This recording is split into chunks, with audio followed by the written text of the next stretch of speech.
Assalamualaikum warahmatullahi wabarakatuh. Selamat pagi, siang, sore, dan malam. Dalam video kali ini kita akan sedikit membahas tentang data analytics, suatu bidang yang akhir-akhir ini sedang cukup ramai diperbincangkan. Jadi apa itu data analytics? Ya, data analytics itu berkaitan dengan data yang pasti. Di sini kita punya data. Nah, data analytics ini seorang yang bermain di dalamnya disebut dengan data analis. Jadi orang inilah yang bekerja dalam proses penganalisisan data. Jadi apa yang dilakukan seorang data analis? Data analis ini bekerja dalam pemecahan suatu masalah. Jadi ada masalah-masalah yang perlu dipecahkan oleh data analis ini. Nah, dia akan melakukan pendekatan dengan cara ya sebagaimana mungkin kita pernah kuliah membuat skripsi dan tesis. Seorang data analysis ini akan mencoba memformulasikan semacam research questions. Jadi semacam research questions yang akan menjawab permasalahan-permasalahan yang dihadapi. Nanti research questions ini akan mengarah kepada instrumen. Jadi seorang data analis ini akan membuat semacam instrumen untuk langkahnya yang akan diambil berikutnya, yaitu untuk pengumpulan data. Pengumpulan data ini harus dilakukan karena nanti segala kesimpulan dan kemudian keputusan terkait dengan masalah itu harus benar-benar objektif berdasarkan data yang sudah dikumpulkan terkait dengan masalah tersebut. Jadi setelah data dikumpulkan, kemudian ada pengelolaan dan pengolahan.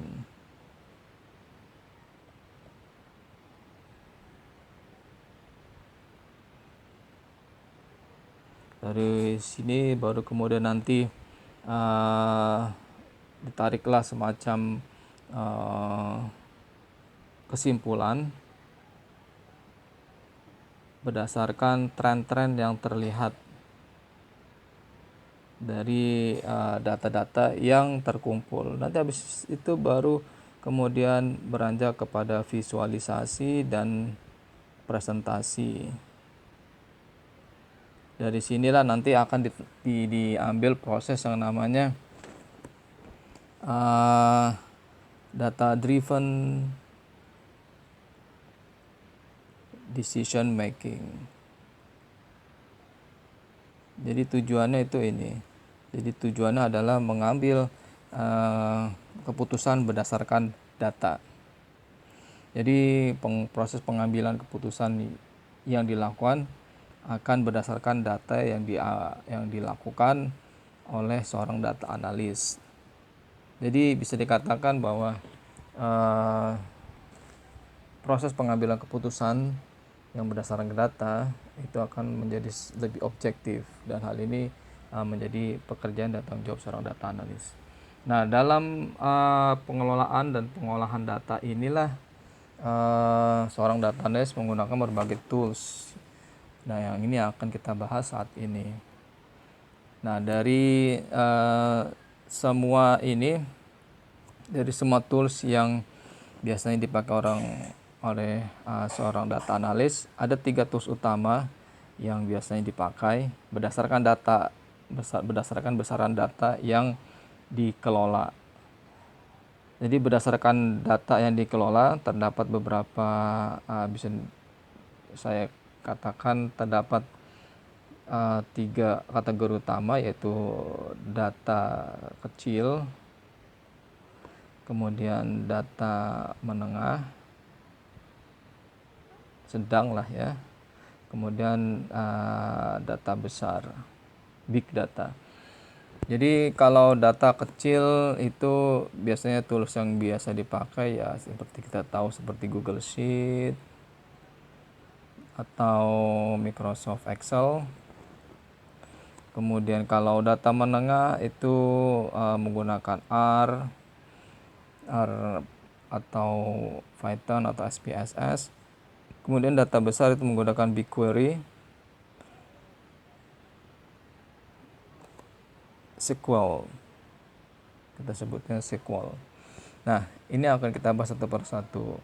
Sekali lagi, pertama data kecil di Google Sheet atau Microsoft Excel ini biasa bisa kita gunakan. Ya, karena memang kapasitas datanya kecil. Nah, di sini saya punya data yang sebenarnya data besar. Data besar ini saya download dari sebuah sumber dan kemudian saya buka di di Google Sheet. Nah, seperti kita lihat ini data ini itu data besar sebenarnya. Kenapa data besar? Karena yang seperti bisa dilihat data ini memiliki sheet yang memiliki baris 1000 lebih. Jadi memiliki baris sejumlah ya 1000 lebih, bisa dilihat di sini 1000 lebih, bahkan masih ada 1000 lagi baris, 1000 baris lagi, dan kemudian juga kolomnya juga banyak. Nah, data-data yang seperti ini sebenarnya termasuk kategori besar. Jadi kalaupun dipakai dibuka di Google Sheet atau Microsoft Excel bisa, tapi proses pengelolaan tidak akan secepat apabila kita menggunakan tools yang lain. Jadi tidak efisien. Karena dalam pengelolaan data nanti ada banyak yang kita lakukan seperti mungkin filtering, sorting, kemudian belum lagi tadi ada proses visualisasi. Nah, disitulah yang akan menghambat pekerjaan kita kalau menggunakan Google Sheet atau Microsoft Excel. Kemudian untuk data dengan besaran menengah yang bisa digunakan adalah ini bahasa pemrograman R atau R, ya, R Studio. Saya pakai R Studio online. Jadi ini ada di cloud, jadi saya tidak perlu menginstal di PC, dan bahkan saya bisa menggunakannya ini di tablet. Jadi tablet Android pun bisa kita buka di sini, jadi tidak ada masalah. Dan kemudian keuntungannya dari penggunaan R Studio ini adalah bahwa kita bisa memiliki satu tools yang memiliki banyak manfaat, banyak fungsi, tidak hanya sebagai pengolah data, tapi juga sebagai tools untuk visualisasi. Kita akan coba tunjukkan. Jadi karena kan tadi salah satu objektivitasnya dari data analytics adalah kita akan memvisualisasikan hasil temuan kita melalui presentasi data, baik melalui grafik, kemudian chart dan sebagainya itu. Nah, di R Studio ini itu sudah satu paket, ada semua. Di Google Sheet ataupun Microsoft Excel ada memang, teman, tadi kendalanya adalah kalau kita menggunakan data yang besar itu tentu saja akan membuat prosesnya semakin lambat, bahkan mungkin akan bisa membuat error kalau kita membuka data besar, big data di tools Google Sheet atau di tools Microsoft Excel. Dan itu kita bisa akali dengan menggunakan ini R Studio. Jadi di sini sudah nanti kita punya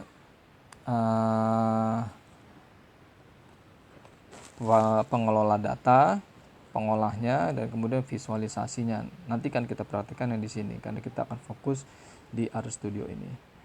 Kemudian yang ketiga adalah tools yang lain, kita menggunakan BigQuery atau SQL. Nah, SQL sendiri adalah yang seperti ini. Saya menggunakan di BigQuery-nya Google. Nah, di sini data-data yang besar tadi biasanya akan diupload atau akan tersimpan di cloud. Jadi biasanya stakeholder sudah mempunyai data besar, mungkin level nasional bahkan internasional. Data itu tidak mungkin disimpan di dalam server. Nah, akhirnya disimpannya di cloud. Nah, kemudian cloud ini kemudian bisa kita akses menggunakan SQL ini, baik yang sudah tersedia ataupun kita perlu upload. Nah, nanti pengelolanya adalah pengolahnya ada ini, SQL ini. Nah, tetapi kalau pakai SQL ini dia tidak ada alat visualisasinya, jadi kita harus pakai alat yang lain. Nah, itu salah satu kelemahannya. Jadi kita perlu memindahkan temuan kita ini menggunakan tools yang lain yang juga sama-sama online, misalnya Kaggle misalnya seperti itu.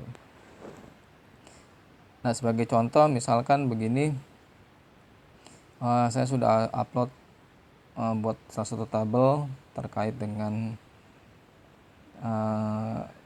COVID staffing. Di sini saya ambil data dari Amerika. Kita akan coba lihat di sini.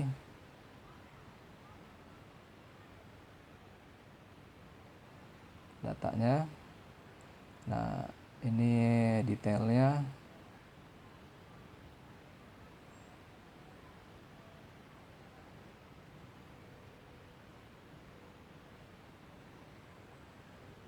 Dan kemudian kita lihat previewnya.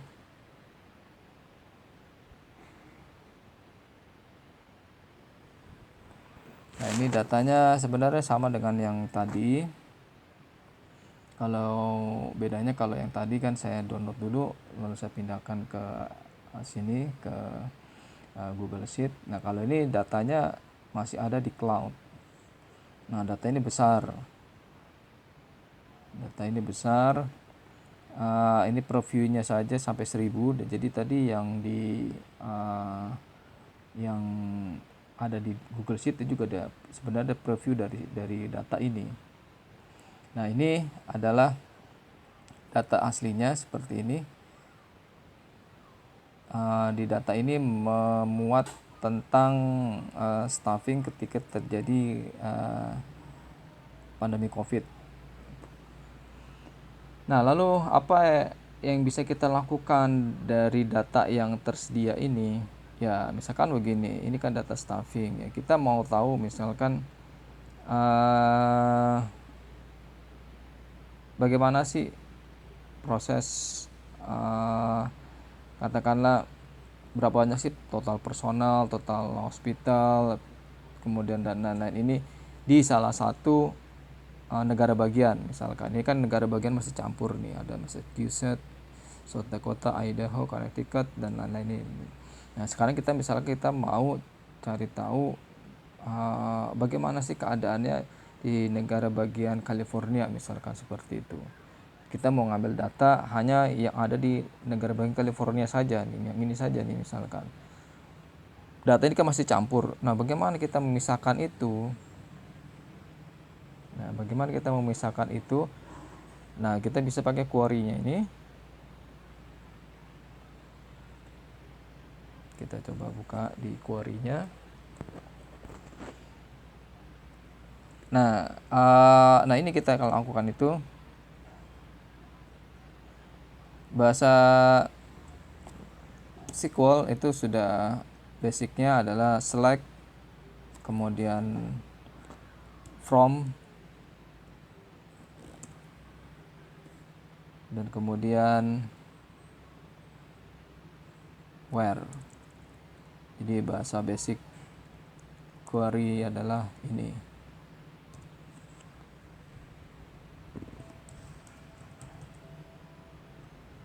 Select from where.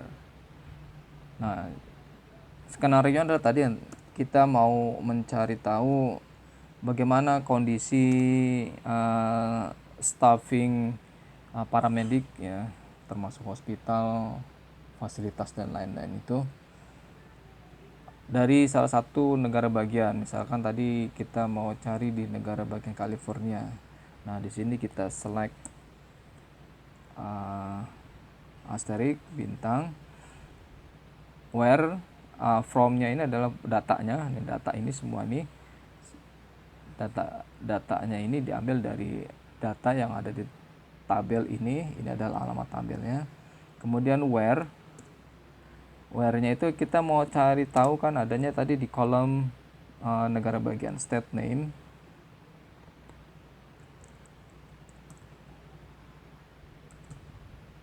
Jadi kita ketik state name,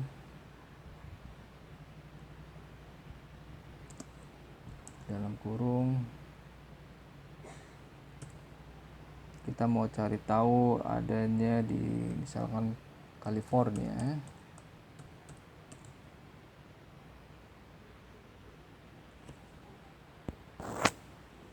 Nah, kita tinggal klik run.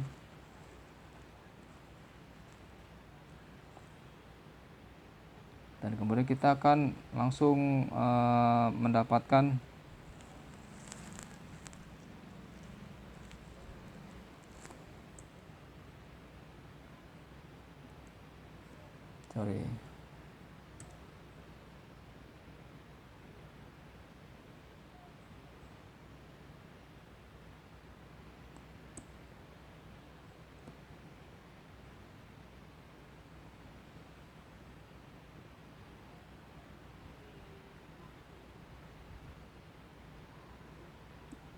ya di sini kita akan langsung mendapatkan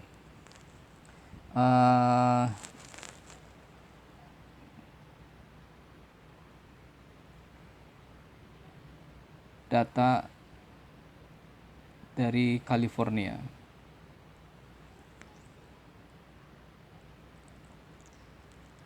Nah, ini adalah data-data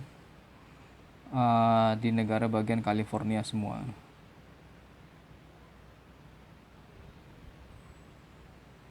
Nah, ini jadi ada negara bagian California, kemudian ada berapa personel, kemudian ada berapa hospital, dan lain-lain.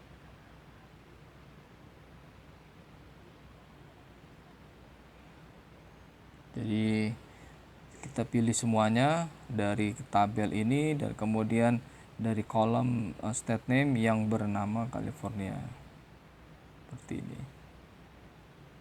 Itu adalah sorting menggunakan SQL, mencari data dari segini banyaknya data yang ada di California.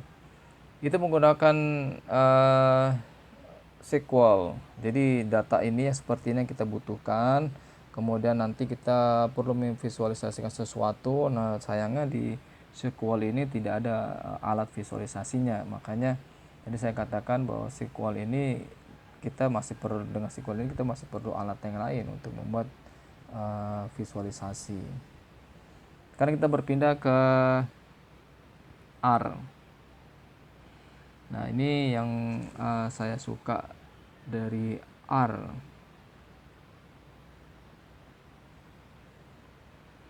Ya, di sini kita punya konsol. Nah, di sini adalah nanti tempatnya kita untuk menggunakan coding-coding kita untuk menampilkan data-data yang kita perlukan. Nah, di sini kita akan coba bagi 4 dulu ya. Nah, di sini jadi utamanya kita akan membuat di sini. Nah, kita akan coba bermain-main dengan R ini. Kita akan lihat bagaimana prosesnya dalam action. Nah, hal yang pertama perlu kita lakukan ketika kita pertama kali membuka R, kita perlu install packages. Nah, sudah ada pilihannya install packages. Nah, kita perlu menginstal tidyverse. Tidyverse ini berfungsi untuk sebagai alat-alat kita yang akan memudahkan pekerjaan kita. Di bawah terlihat prosesnya.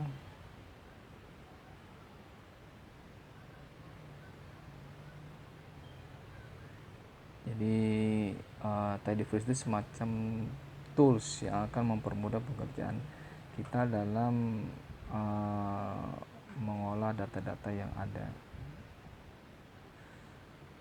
semacam tools, semacam rumus dan lain-lain itulah.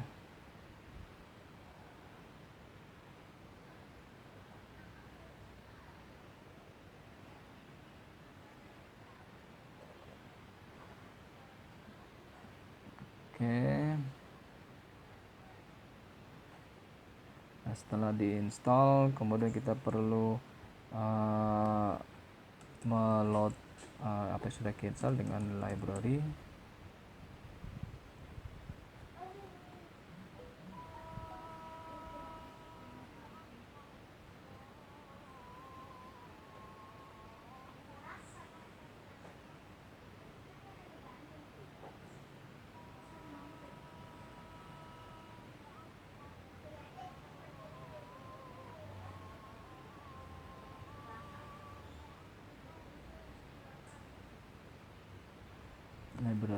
Kemudian Tidyverse, kita perlu meload itu lagi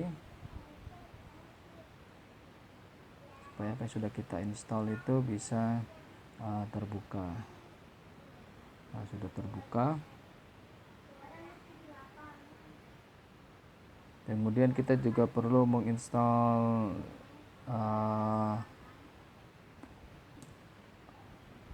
dplyr.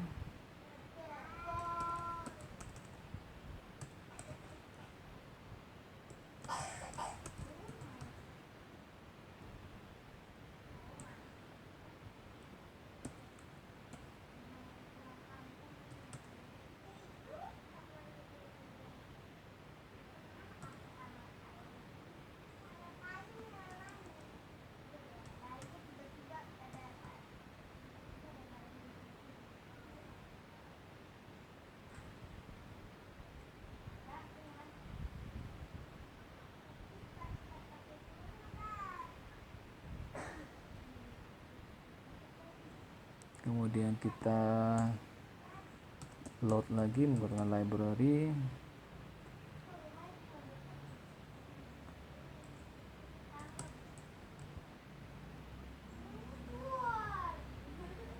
Kita run. Nah, untuk menggunakan hari ini saya akan menggunakan data tentang Palmer Penguin. Jadi Palmer Penguin ini data termasuk data public, open public, jadi bisa didapatkan secara bebas. Nah, kita install packages. Install packages di sini itu berarti kita mengambil data terkait dengan apa yang ingin kita analisa. Dan di sini saya mengambil contoh data dari Palmer Penguin. Dan jangan lupa kita load juga library.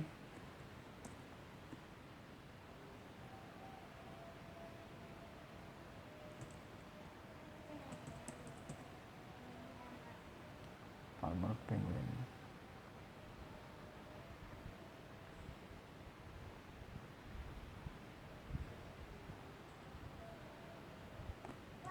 Nah, kalau kita mau melihat apa sih sebenarnya data apa sih yang ada di Palmer Penguin, kita bisa lihat view Penguin.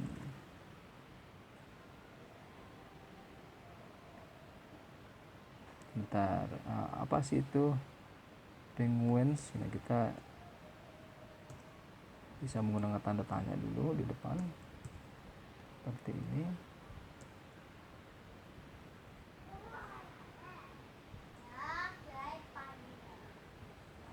Nah, jadi ada di sini. Jadi Palmer Penguin atau data yang kita lihat di sini adalah ini. Jadi Palmer Penguins datanya adalah tentang ini, size measurement of adult foraging penguins near Palmer Station, Antarctica. Nah, di sini kita harus ingat bahwa datanya adalah nama datanya penguins. Di sini ada 344 baris dengan 8 variabel. Nah, tentu saja ini datanya juga cukup banyak ya, 344 baris dengan 8 variabel. Handle variabelnya ada tahun, sex, body mass, dan flipper, build depth, dan lain-lainnya. Nah, kalau kita mau melihat datanya ya tadi kita dengan view, kemudian masukkan penguins.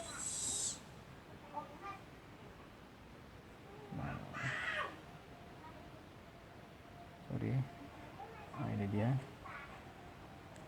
Nah, ini data penguinnya seperti ini. Ini spesies, island, bill length, dan lain-lain itu. Ini ada 344.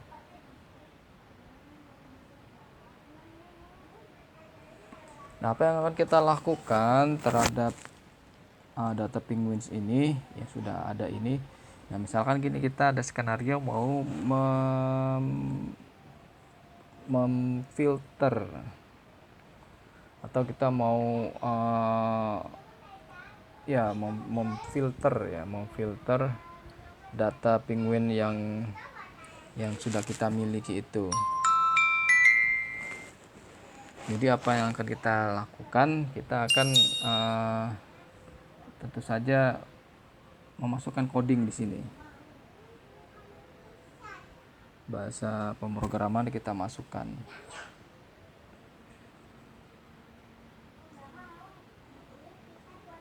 Misalkan kita mau coba filter, ini langsung sudah ada. Kemudian datanya adalah penguin.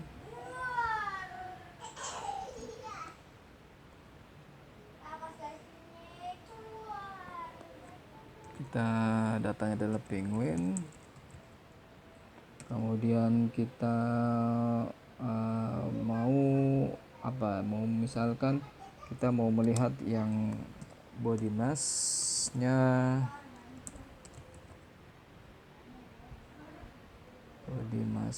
itu yang katakanlah kurang dari sama dengan 4.000, karena tadi kalau nggak salah, nah ini body massa sekitar 3.000 gram. Nah, sekarang kalau misalkan gimana kalau kita mau melihat penguin yang memiliki beratnya kurang dari 4.000, kemudian yang menggunakan yang flippernya itu misalkan kurang dari 190. Kita mau melihat kaitannya itu dulu. Flipper length milimeter kurang dari 190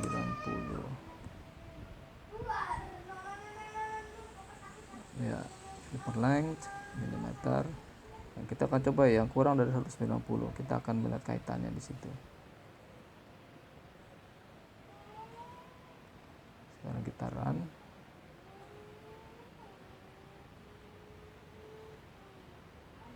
Nah, ini kita memiliki data-data ini.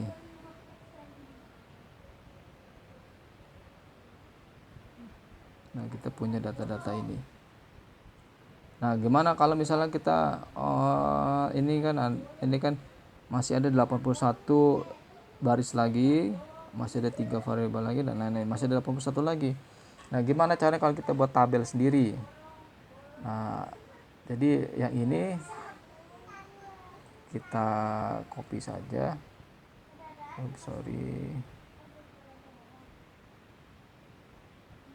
Yang tadi kita copy saja.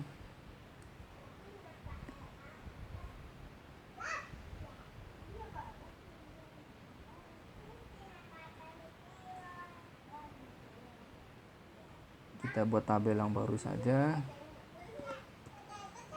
Jadi kita menamakan tabel ada filter penguin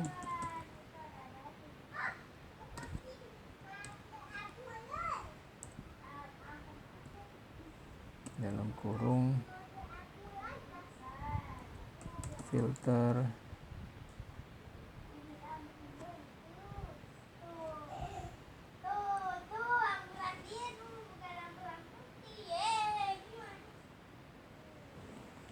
jadi tadi yang rumus yang tadi, jadi bahasa kode yang tadi filter penguins, kemudian kita tadi mau mencari yang body mass gramnya kurang dari sama dengan 4000 dan flipper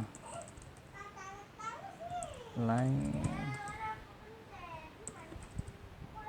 yang kurang dari 190. Nah, ini kita jalankan dulu. Jadi nanti data yang sudah terfilter yang di bawah ini data ini kita masukkan ke dalam tabel yang baru. Nah, ini sudah jadi. Nah, ini kalau kita klik, nah kita sudah punya tabel baru. Jadi tabel ini hanya berisi data yang sudah kita filter tadi, ya, yaitu yang flipper length-nya kurang dari 190. Nah, ini bisa dilihat kurang dari 190.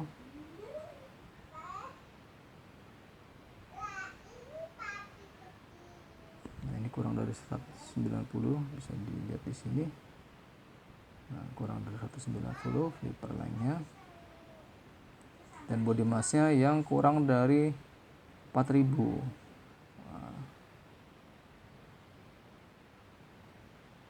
Nah, tepat ya.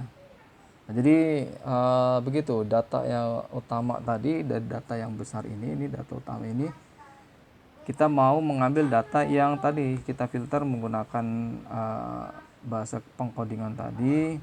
Kita mau mengambil hanya yang flippernya kurang dari 190 mm dan beratnya kurang dari 4000 gram. Nah, kita dapatkan di tabel ini, yaitu ini. Jadi fungsinya sebenarnya mirip-mirip dengan BigQuery tadi. Hanya saja yang ini menurut saya bisa lebih efisien dan lebih enak aja. Nah, kalau tadi saya menyebutkan tentang visualisasi. Nah, tentang visualisasi adalah salah satu kelebihan dari R. Jadi misalkan kita sudah punya tabelnya, ini tabel yang baru seperti ini. Nah, kita mau membuat visualisasi, oh ternyata penguin yang flippernya kurang dari 190 itu ternyata body mass-nya hanya sekian. Saya mau membuat tabel itu. Nah, bagaimana ya membuat tabelnya? Nah, kita akan membuat tabel itu menggunakan bahasa pengkodingan yang lain. Jadi kita menggunakan namanya GG. Oh ya, sebentar, sebelum itu kita harus perlu install dulu.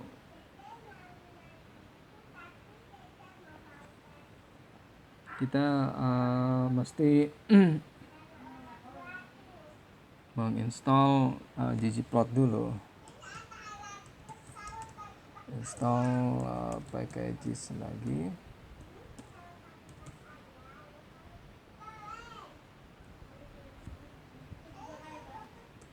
Kita perlu install package ggplot.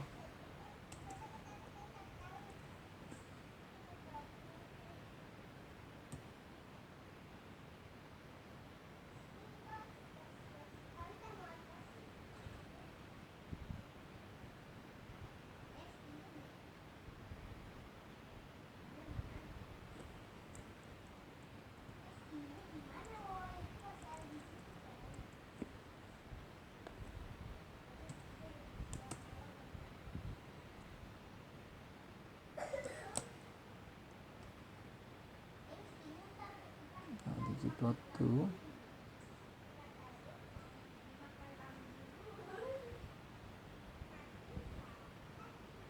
Oke. Dan kemudian kita perlu load lagi, jadi kita library lagi ggplot.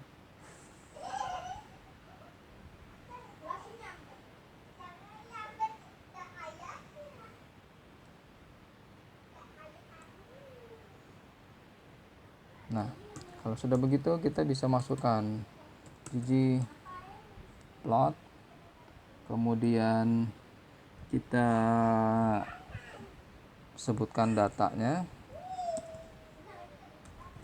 Nah, datanya ini yang kita mau pakai adalah data yang tadi, data yang ini, data yang filtered penguin. Jadi kita masukkan namanya, yaitu filter penguins. Kemudian kita tutup.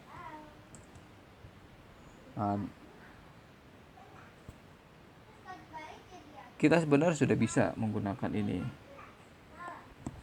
tapi data itu tidak akan terbaca karena apa yang mau kita tampilkan di situ. Nah, makanya kita perlu membuat yang lain, yaitu plus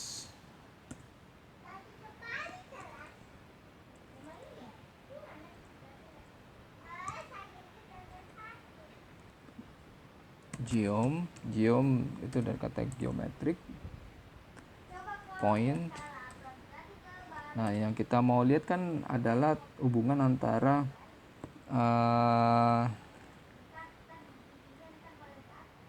mapping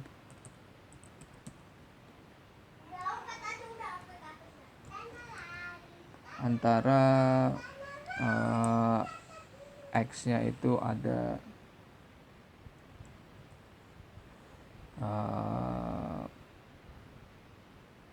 flipper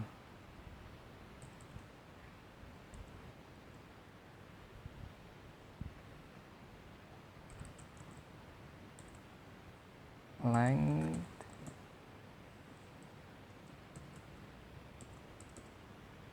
millimeter, sementara Y-nya adalah body mass gram.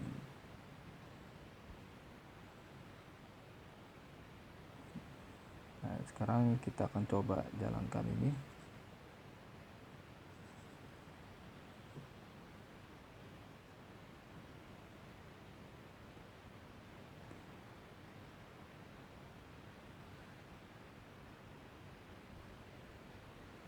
Nah, di sini kita sudah punya bahan visualisasinya. Nah, ini yang saya maksud dengan visualisasi yang tadi. Jadi kita sudah bisa punya tabel ini. Jadi dari sini nanti bisa ketahuan penguin dengan flipper length sekian memiliki body mass sekian. Nah, kalau kita bisa lihat nih di sini ternyata lebih banyak, semakin panjang flippernya, sepertinya body mass-nya semakin berat di sini. Karena banyak titiknya semakin ke arah pojok kanan atas. Jadi semakin tinggi, semakin panjang flippernya, kelihatan body mass-nya semakin tinggi. Nah, ini kita bisa buat lagi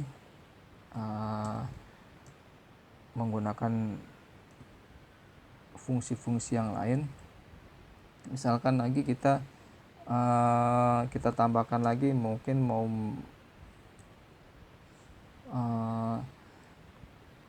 pisahkan dengan spesies. Jadi kita mau wrap dengan spesies.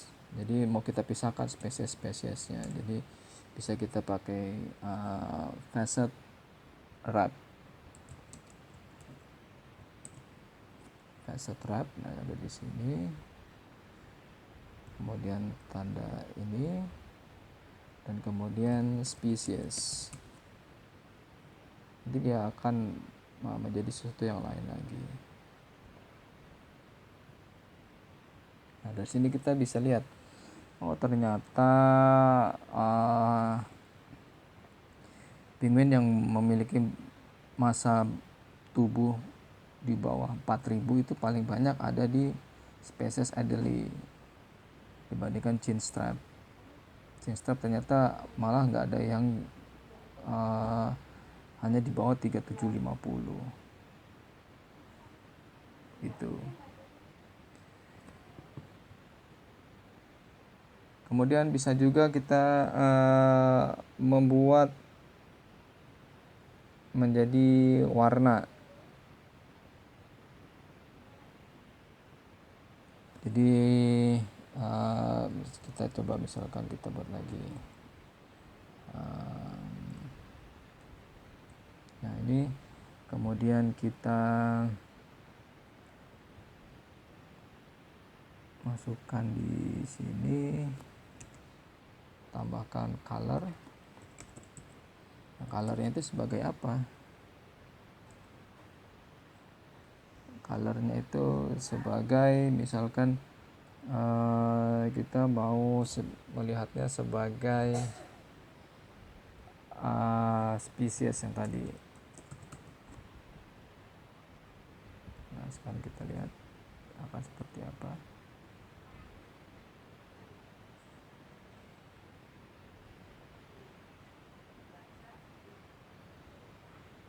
Nah terlihat di sini. Ini variasi yang tadi, tapi menggunakan warna. Jadi di sini nanti bisa kelihatan ada itu yang merah dan chinstrap itu yang hijau. Gitu. Dan ini sebenarnya juga bisa digabung lagi dengan katakanlah face trap, tapi yang menggunakannya adalah kita jenis kelamin penguin ya.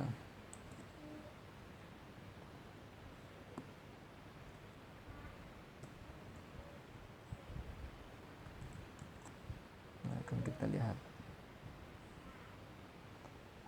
akan bisa seperti apa. Nah di sini terlihat. Jadi berdasarkan data filter penguin tadi, female dan male, Adeline dan chinstrap, bisa kita lihat ternyata male dari Adeline itu memiliki massa tubuh yang lebih tinggi dibandingkan female-nya. Nah, ini tadi kenapa saya katakan,